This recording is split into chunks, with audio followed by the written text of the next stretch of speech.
A village is in ruins. Dragons tore through it. People are displaced, scared, desperate. And Frieren, the most powerful mage alive, someone who has watched civilizations rise and fall, is standing in the middle of it all, staring at a grimoire that teaches you how to say tongue twisters without messing up. She takes it. Of course she does. And somehow that moment tells you more about who Frieren is than any fight scene ever could.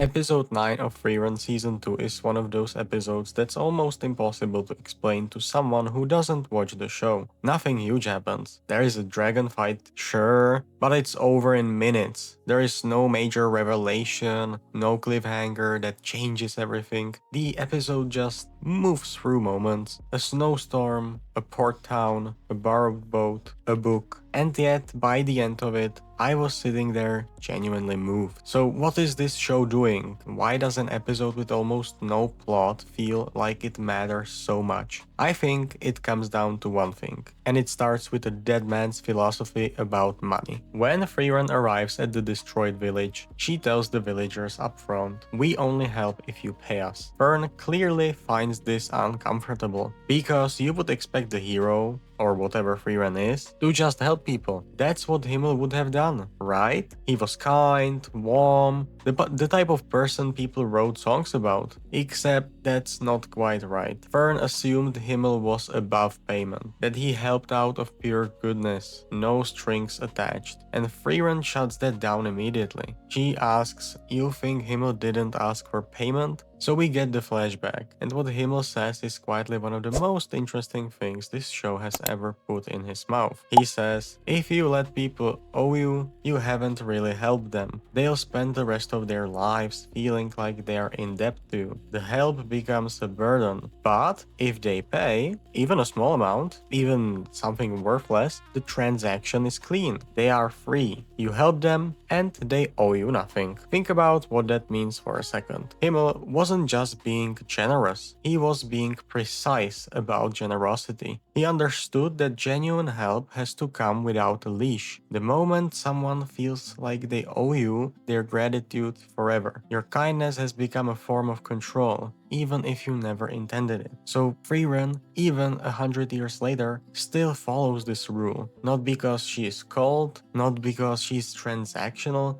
but because she's carrying forward the most important thing Himmel ever taught her: how to give something to someone and truly let it go. And then the village pays her with a useless tongue twister grimoire, and she takes it without hesitation. Here is where I want to slow down, because I think this moment is doing more work than it looks like. Fern's expression when Frieren picks it up is perfect, pure disbelief. They just saved the village from dragons, and this woman is delighted about a spell that serves absolutely no purpose. Stark then praises her magic during a scene, genuinely, sincerely, and Frieren lights up. She wants more. She's practically fishing for compliments. And Fern, completely deadpan, says, "Don't praise her too much. It's bad for her development." It's funny, but it's also kind of the whole show in one exchange. Frieren has lived for centuries. She's witnessed the end of demon lords, the death of heroes, the slow erosion of everything she has ever known, and what genuinely delights her is a spell that helps you say tongue twisters, and a 20-year-old telling her she did good. She's not detached, she's not cold, she's just oriented differently than you would expect. The things that move her aren't the grand ones, they are the small, specific, almost embarrassing ones. And the show keeps proving this is not a flaw, it's who she is. There is a flashback in this episode that I think a lot of people might have let wash over them, but it's worth sitting with.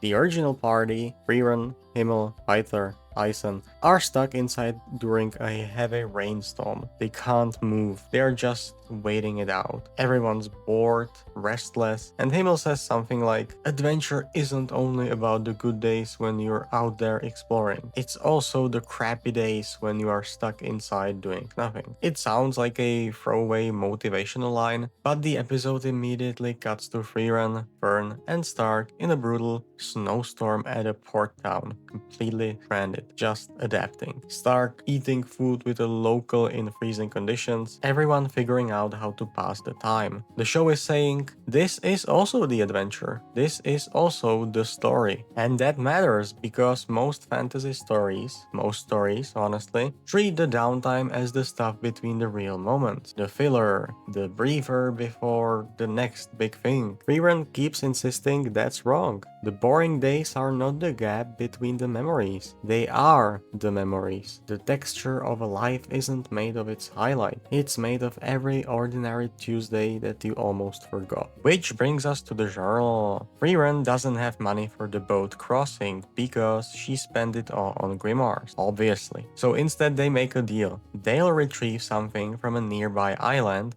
where Himmel's personal memoirs are sealed behind the barrier. And when they find the book, Frieren recognizes his handwriting immediately.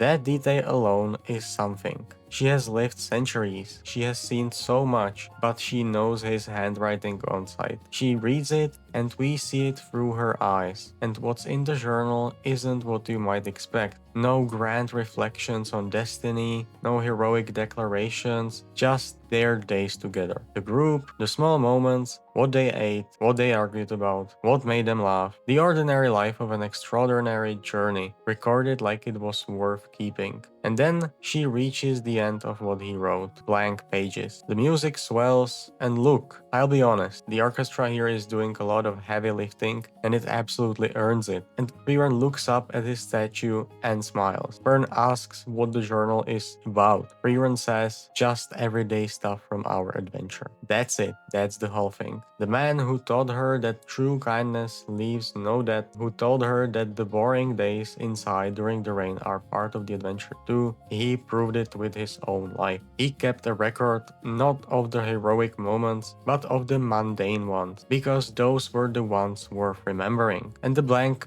pages aren't sad, exactly. They're just the shape of an ending. He ran out of days before he ran out of pages. But what's there, what he chose to write down, is everything Frieren has been quietly learning to value. The guy who helped them cross the lake recognizes who she is and lets her keep the book. Of course he does. The episode ends with the Kraken grabbing Frieren and repeatedly pulling her underwater while she tries to calmly instruct the group on how to defeat it, getting cut off every time she gets dunked. Stark is kind of losing his mind, Fern is calm, Frieren is calm. It's funny, it's also, if you've been paying attention, kind of the thesis statement in action. Even in chaos, Frieren treats everything like just another moment. Not because she doesn't care, but because she has spent enough ordinary Tuesdays with people she loved to know that even this, even getting dragged underwater by a sea monster, is just part of it. Another day, another memory worth keeping.